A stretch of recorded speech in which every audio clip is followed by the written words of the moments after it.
Hi, welcome back to another edition of the Jacob and Jacob podcast. I'm your host, Jacob Hare, joined by my co-host, Jacob Roblom. And today, we're joined by a very special guest, Mr. Jeff Goodman. Thank you so much for being with us today, Jeff. I appreciate the mister, but you're making me feel old already. So you can just call me Jeff, and I appreciate you guys having me. Thank you so much for being on. Jeff is a college basketball insider for ESPN and has been covering college basketball for a while, almost the past 2 decades. So, Jeff, I hear you're a big Seinfeld fan. Is that your go-to quarantine TV show? You know, I do love it. It hasn't been my go-to. You know, the go-to one for me is Impractical Jokers. I just think it's like I wish I had come up with that idea with my buddies. Like I think I could have pulled it off. It's just so stupid, but it's so funny. Like, I don't know. I can watch that all day.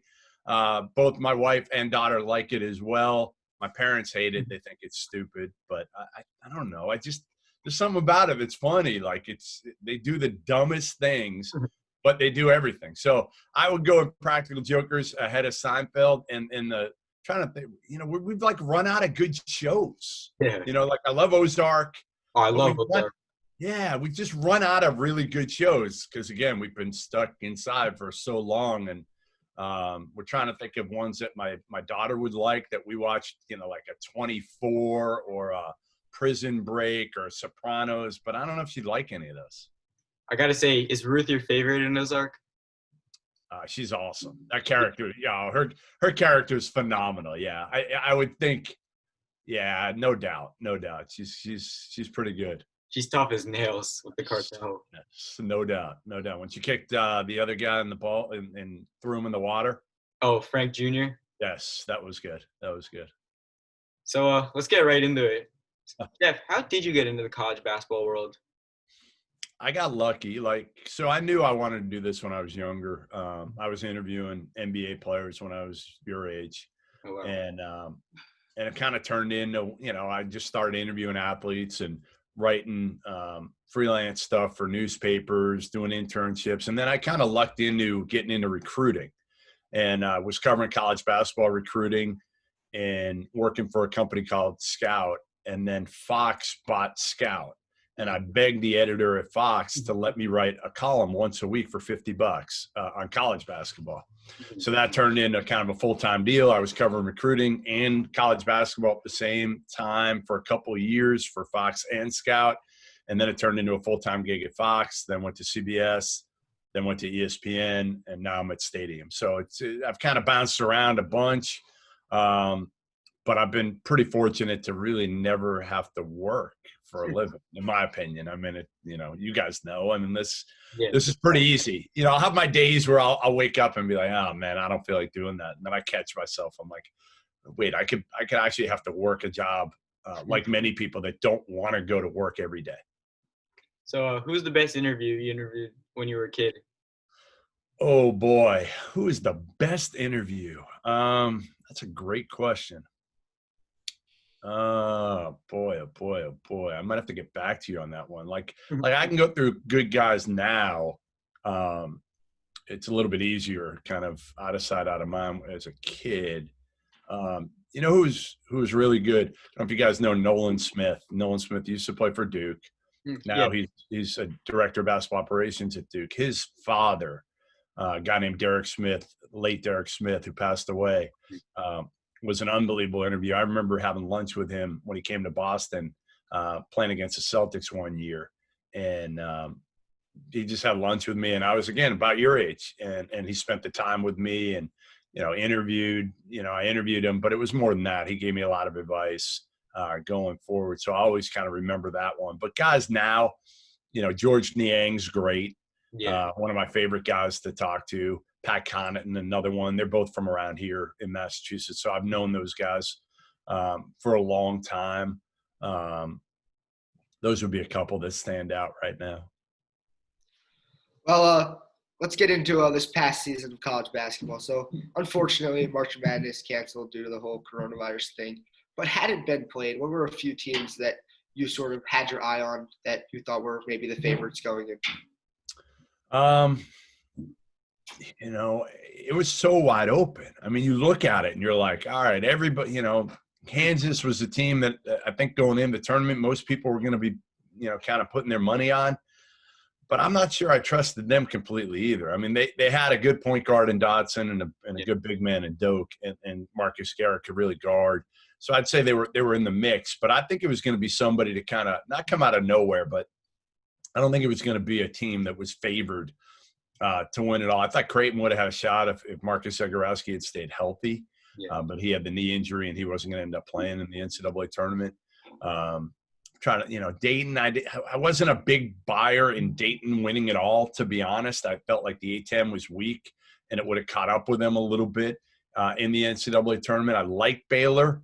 But again, I'm not sure I love Baylor in the tournament. Like, I didn't love anybody. That was the beauty of the tournament. And that's the hardest part of us not getting the tournament. We waited for it all year.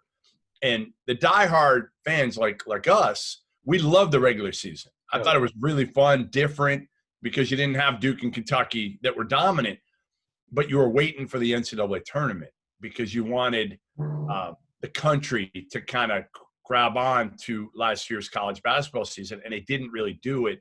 The average fan didn't do it because there was no Zion, right? There was no guy that you wanted to watch, and Duke and Kentucky weren't great. So you were waiting for that, and then it never happened. So I think that was kind of the saddest part for me. You had a lot of really good storylines, Rutgers, Penn State, a couple teams near your neck of the woods that were going to get in the NCAA tournament, had a chance to who knows what could happen. I mean, anybody could have gotten hot and gotten to the second weekend. And once you're in the Sweet 16, I think anything can happen. It's the glory of the tournament. Anything can happen. Exactly. Any game. Yep. So going to next season, do you see any clear-cut favorite for the championship, or do you see a few teams? Yeah, I think there's 3 or 4 for me that stand out. And I think everybody should have these 3 or 4 to me in the top 5 or so. And whatever order you want to throw them in. I have Baylor at number 1. I have Villanova at 2, Gonzaga at 3, Iowa at 4. And I'll start with Iowa. I mean, they have the best player in the country coming back, and Luka Garza. They have everything coming back from their team. But Garza's obviously, as long as he comes back and doesn't, take some crazy offer to play overseas or something like that, I think he does end up coming back. They're a top 5 team, in my opinion. Baylor, as long as, again, Jared Butler, Maceo Teague don't do something crazy, Baylor returns most of the core of a team that was in the top 5 most of last season. Gonzaga, again, they got 3 guys that put their name in for the draft. I think all 3 come back. I've talked to NBA guys. They're intrigued by Corey Kispert, but the other guys should come back. And then Villanova, even with everybody knew Sadiq Bey was gone. I mean, for the most part, everybody knew. So that was no surprise when that happened earlier this week. And he signed with Excel and James Dunleavy. They're still really good. They still got a heck of a team. And I think Jeremiah Robinson Earl will make a huge, huge jump. So those are the 4 teams I think that stand out for me. And I feel like, honestly, it's kind of a flip of the coin. And the reason why I have all 4 up there is because, again, they return everybody for the most part, or they should return almost everybody. And this year is going to be a little bit different because teams aren't going to have their players on campus, their freshmen on campus in June. They may not have them in July. They may not be able to work with them even if they're on campus. So those young teams, or the teams that are thrown together and have a ton of transfers, new faces, are really going to be hurt this year because they're not going to have that time, the added time in the weight room and to build chemistry that they usually have in June and July. Now with Villanova, they have Brian Antoine, who was injured last season. He played, but he didn't play much. What do you see him doing this year? Yeah, it's funny. He's kind of the forgotten man, right? I mean, you mentioned him, but most people, when they talk about Villanova this year, they're not talking about Brian Antoine. And I do – listen – he is a smooth 2-guard that when he gets going, he looks the part. He can really, really shoot the ball. Now, again, he was hurt last year, so he was never a factor. But I think he'll play a huge role this year because, he is a guy that can, even with the extended 3-point line last year, it's not going to affect him. Some people try to compare him to like a Ray Allen type. Yeah. and he's not Ray Allen. But again, he's smooth. He's got that kind of body a little bit. And once he gets going, he can really, really shoot the basketball. So I think he'll make a significant impact this year, and people are sleeping on him. Do you expect any teams to shake up the Big East, or is Villanova the clear-cut favorite? I think they're the favorite, and then there's a gap. Again, Creighton, if Zagorowski's healthy, and they return everything, they still got a couple guys that put their name in for the draft. As long as they return their guys, they should be right up there. I think the same thing with Seton Hall will be interesting. They got a couple transfers that should have a major impact for Kevin Willard. Providence should be good. I don't know if they'll be great, but they'll be good. I think you'll probably have Villanova, the clear-cut number one, and then maybe 3 or 4 teams kind of that are in that next tier. What about a team like DePaul, who had a decent year? They've struggled really the past few years, but they weren't terrible last year. They won some games. They were better than they've been. Do you see them sort of maybe sneaking into the tournament this year? Who was it? Who? DePaul? No, I don't. I think DePaul is just, again, he's fighting for his career, for his job. Their AD just announced she's stepping down, but Dave Lato got an extension right before she said she was stepping down. The question on all these extensions, guys, is you can extend somebody till 2050. Doesn't matter. It's the buyout.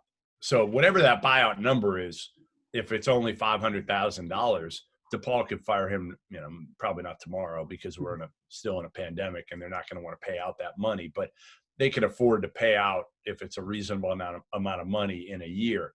Again, I was surprised that they gave him an extension because they were bad again in conference play. They were bad. Non-conference play. They had so much promise. I had DePaul fans coming at me left and right when I was like, hey, I'm not ready to buy in DePaul yet. And they went crazy at me. And I'm like, I don't see it. I just don't see it. And I don't think DePaul will make any noise. What other coaches do you see on the hot seat besides DePaul's? Shaka Smart. Yeah. I mean, you've got to win next year. They got a team that should be – they're in everybody's probably top 25 preseason. They add Greg Brown to a team that brings everything back, everything from last year. And, I don't know if he saved his job last year because of the pandemic, but, they were going to play Texas Tech in the Big 12 tournament. Yeah. And that was almost like a knockout game potentially. Now, maybe both teams would have got in at the end of the day, but that was a game that Shaka Smart probably needed to win. So he might have saved his job because of everything that happened with COVID. Do you see Greg Brown as a Player of the Year candidate? And what other players do you see as Player of the Year candidates? I don't think so. I don't think Greg Brown will, again, because Texas brings so much back, and he's not that type of player. Mm-hmm. I think, when you look at Player of the Year candidates, you're looking at explosive scorers, that can do a lot, either from the point guard position or from the wing position now. Yeah.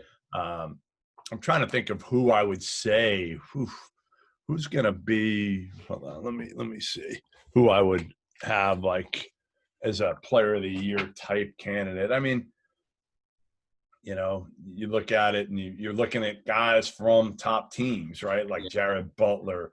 Garza's got to be the favorite. I mean, Garza to me has to be the favorite. What if Xavier Tillman comes back? Again, I think Zagorowski will be in the mix. Whoever, BJ Boston, I think is a name you guys, we got to watch from Kentucky, the freshman. I think he'll be the best freshman in Lexington this year. For Duke. I don't know. They got Matthew Hurt back and Wendell Moore. I think, again, we'll see what Matthew Hurt does. He's got to take a jump. Obviously, he had an up and down season, kind of a roller coaster season with Coach K. How do you see Matthew Hurt taking the next step in his game? What do you think he needs to improve? He's got to be able to guard.